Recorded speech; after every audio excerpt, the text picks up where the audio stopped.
Último bloco do Doutrinação Geral, reconstruindo a família. No último bloco, vamos ver se é possível quebrar o paradigma de união estável, ou seja, igualar a união estável ao casamento, que é mais ou menos o que o Estado está fazendo. A gente já está encarando, dando os mesmos direitos para o homem ou para a mulher que estão numa união estável, o direito de um casamento.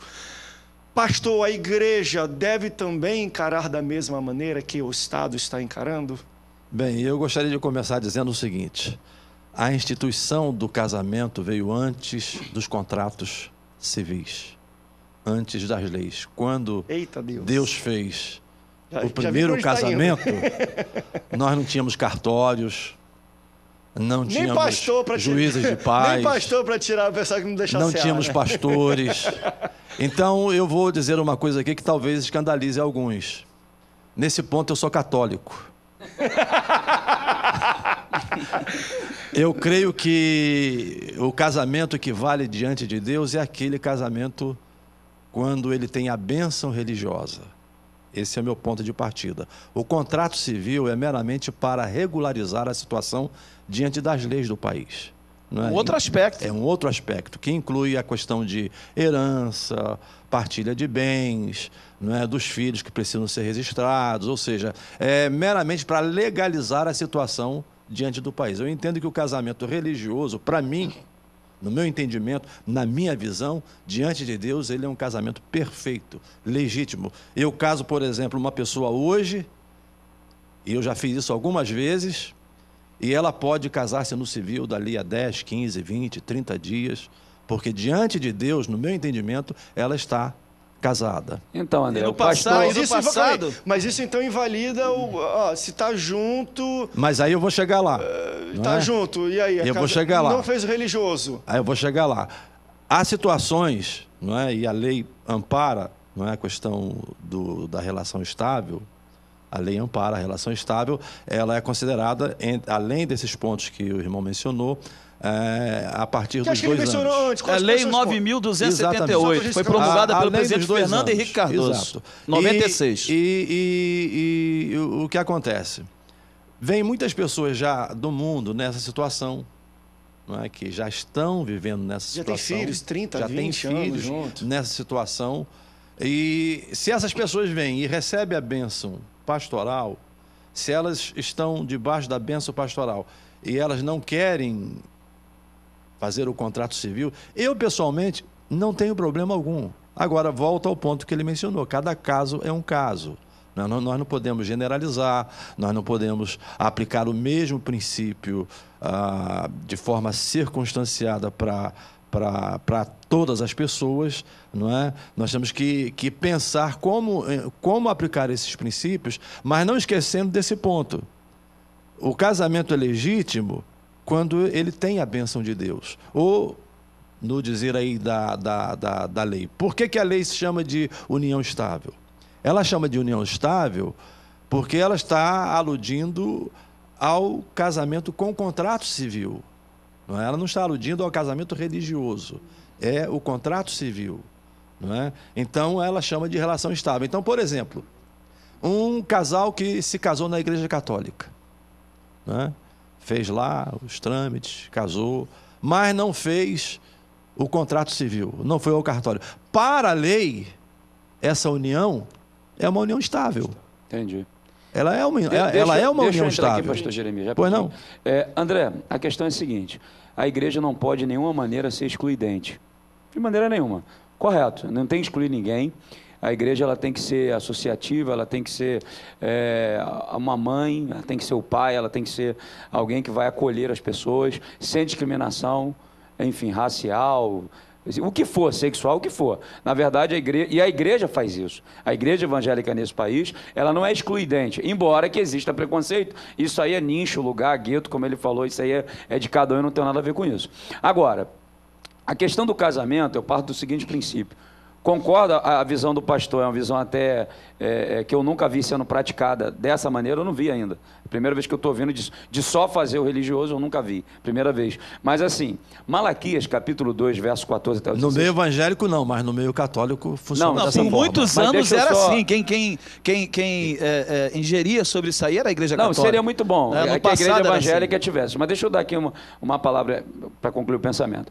Em Malaquias 2, 14 e 16, a turma tem que entender o seguinte, que para Deus, ele fala lá o seguinte, olha, eu fui testemunha entre ti e a tua mulher, na tua aliança, a qual tu foste desleal. Eu odeio o divórcio. Então, o nosso Deus, de fato, ele é testemunha no ato daquela aliança. Eu concordo e corroboro que o casamento primeiro começa no mundo espiritual, na questão espiritual entre o ser e a pessoa. Por isso que o apóstolo Paulo, em 1 Coríntios 6,17, ele fala assim, aquele que se uniu ao Senhor, um espírito com ele. Aí no versículo 18 ele fala, deixa a impureza, porque vocês estão pegando o corpo de Cristo e fazendo o mesmo com a meretriz, porque a turma da igreja de Corinto estava saindo do templo para ter relações sexuais com aquelas sacerdotisas que apresentavam a relação sexual oferenda a Deus, Afrodite.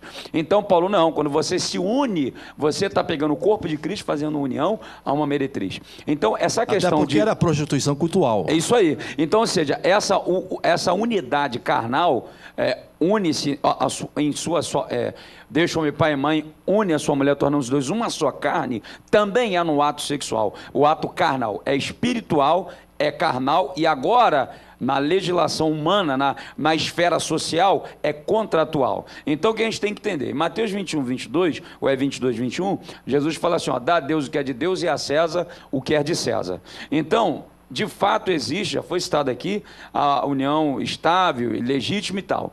A problemática é o quê? É a gente diminuir ou minimizar o assunto e entender o seguinte, tem casos e casos, tudo tem que ser avaliado. Eu vou falar da minha visão pessoal, aqui é um debate. Por exemplo, eu não, na igreja a qual eu pastorei, eu não sou favorável à ideia, vamos legitimar a união estável. Não.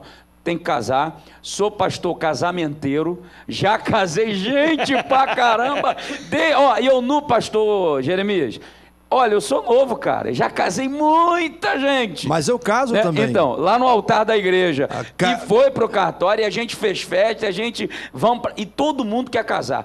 Aquela irmã, ela tem aquele sonho de menina, de casar. Se chegar um casal de 20 anos junto, nunca teve nada formal, nem contrato, você, depois de 20 anos, vamos fala casar. Assim, ó, vamos casar. Vamos casar. Eles estão casados. Amém. Mas deixa eu só concluir aqui rapidinho. Sabe o que eu faço? Não tem festa, não? Beleza. Domingo de noite. Culto normal, o casal entra, a gente faz aquele momento das alianças, ou então, quando eu caso e vou fazer o batismo, eu faço batismo nas águas. Eu pego o casal, já caso ali nas águas, já batizo nas águas, e é uma benção. E eu não digo isso até hoje. Então, se chega aos 20 anos, não é casado, não é religioso, nem no contratual, participa de ceia? Não, olha só, vamos lá. A questão de ceia, deixa eu falar. Vamos para outra. A questão de ceia é a visão bíblica de 1 Coríntios 28. Examine-se, pois, homem assim mesmo, assim como põe bebendo do cálice. Eu não sou dono de ninguém, nem legislador de ninguém. Eu ensino a palavra, os caras vai tomar ação, não é problema dele. Eu prego o seguinte, examine-se a si mesmo. Você se acha apto ou não? Isso é problema seu, meu irmão. Dízimo é do Senhor, não é meu. Eu não fico, pelo menos eu na minha igreja, na igreja que eu sou pastor, eu não fico vendo se deu dízimo, eu respeito cada um. E entendo o seguinte, muita igreja no Brasil legitima a união estável, e tem gente que nem união estável mora junto há 30 anos, é uma família séria, você que está me assistindo é sério, lá na minha igreja também tem. E o que acontece? A igreja pega e a pessoa tem comunhão plena. Participa de tudo. Meu irmão, esse é o problema da igreja do pastor, não tem nada a ver com isso. Eu estou falando da visão. Eu não estou legitimando sobre a igreja de ninguém. Cada um fica onde quer, o problema é seu. Mas pode cantar no grupo uma pessoa que não estável? Sim. Nós temos grupos, não, olha só. Não, então, falando da igreja local, né? Na igreja local. Nós temos grupos específicos, né? E aí, porque a igreja batista, no caso, ela tem Mensageira do Rei, Mulheres Cristãs em Ação, então são organizações missionárias. Então, tem o Ministério das Irmãs, aí essas pessoas fazem parte, se agregam ali, vão trabalhando, e sucessivamente a gente trabalha para que a pessoa venha se batizar. Agora, tem igreja batista, não estou falando aqui o nome da denominação, que aceita, e é problema de cada um. Eu acho que o pastor, ele vai dar conta a Deus, e ele tem que pregar a palavra. Então, eu prego a palavra e levo ao casamento. Então, eu não tive problema nenhum. Não sei depois, mas até hoje. Já que você mencionou a questão da ceia, por exemplo, eu vivi essa realidade nos Estados Unidos, aí você também conhece bem. Lá, geralmente, a ser ministrada àqueles que se convertem, independentemente de eles serem ou não batizados. Aí, tá vendo? E eu entendo que não existe por que você deixar de ministrar a ceia para uma pessoa que se converteu a Cristo, embora ela não tenha sido batizada. Batismo não é um sacramento, nós não cremos que o batismo seja um sacramento. Pastor não é católico, não batiza. Nós cremos que o batismo é uma ordenança. O batismo não é um meio de graça. O batismo é um testemunho público de que a pessoa se converteu. Naquele ato, ela dá testemunho de que ela foi sepultada com Cristo. Jeremias, sabe qual é a preocupação? Nesse tema aí, rapidinho, coisa rápida. A igreja começa a fazer concessão, daqui a pouco ela vai ter problema. Eu costumo dizer isso, na minha visão. Eu sou aqui um menino perto do pastor Jeremias, idade, ministério, chama o senhor de velho não. O senhor está muito bonito. Mas a questão não é essa. Não, tá bonito. A questão é a seguinte, André. A igreja começa a fazer concessão.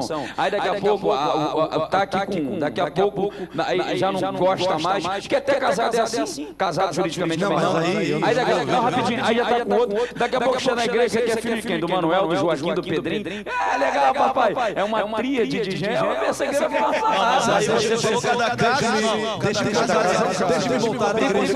Deixa-me voltar à igreja católica. Ela considera um casamento... vamos dizer, ela considera um casamento para ser anulado, por exemplo, em situações muito graves. E o casamento religioso. E, biblicamente, só existem duas hipóteses para o divórcio. Eu não estou me referindo ao divórcio civil, não. Do contrato civil. Eu estou me referindo a um casamento feito com a bênção de Deus. Quais são as duas hipóteses? A hipótese da infidelidade conjugal, como está lá em Mateus, naquele diálogo de Jesus com os discípulos que discutiram sobre a lei de Moisés, o que devemos fazer, etc. Porque naquela época a mulher era um objeto inferior, e se desquitava, se divorciava até por causa de uma pintinha como essa que você tem aí. Não gostei, então eu vou mandar embora. Então, Jesus corrige a situação e diz, estabelece a cláusula. A outra cláusula está lá em Coríntios.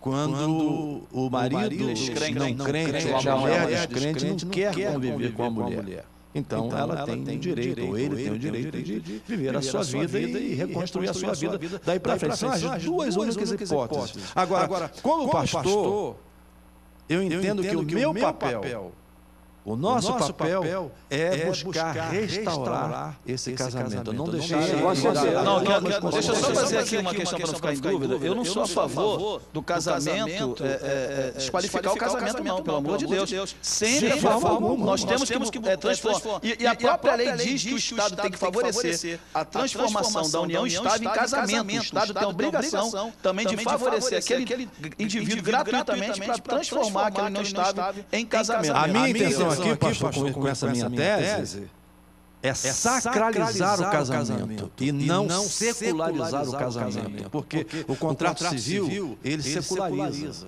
E quando nós falamos da bênção de Deus, nós estamos sacralizando. Ela é suficiente. Por isso que é um debate, tem várias vertentes, eu acho que é importante. Agora o senhor já entrou em outro tema que é o divórcio, e é outra polêmica. E é outra polêmica. Tem 10 minutos, aquele falou que duas cláusulas já viram, só duas? Biblicamente, só duas cláusulas. A gente só tem 2 minutos. Eu não sei se tem tempo para isso, porque a gente está falando de questão de restaurar casamento e tudo, mas tinha uma pergunta aqui rápida sobre... Hoje também tem um alto índice, às vezes, de pastores, são líderes de igreja, mas que já estão no segundo casamento. Se de alguma maneira, se tem rápido, vocês veem que existe um problema. Dentro dessas cláusulas, se acontecer alguma separação ou divórcio dentro, talvez do que entendemos como permitido ou plausível. Se tem alguma dificuldade para uma pessoa ser pastor estando no segundo casamento? Muita dificuldade. Muita dificuldade. Não dá para falar, né? É complicado, André, mas tem muitos camaradas com pastorando, mas é complicado, eu concordo também. Eu acho que não rola porque ele é o exemplo de todas as coisas, né? Ele é o parte. Meu caro, eu posso até, digamos, né? Eu estou casado há 38 anos, com mais de 2 anos de namoro, são 40 anos, e eu espero viver com a mesma mulher até o fim da vida. Mas também, cada caso vir a acontecer, não vai mudar o padrão bíblico. O pastor, ele é exemplo dos fiéis.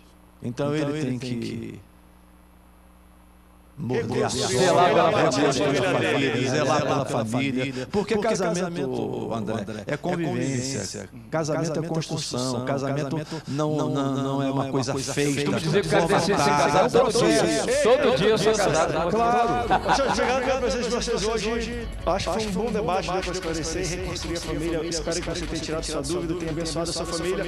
Obrigado pela sua audiência. Até o próximo Antenados na Geral. Tchau, tchau.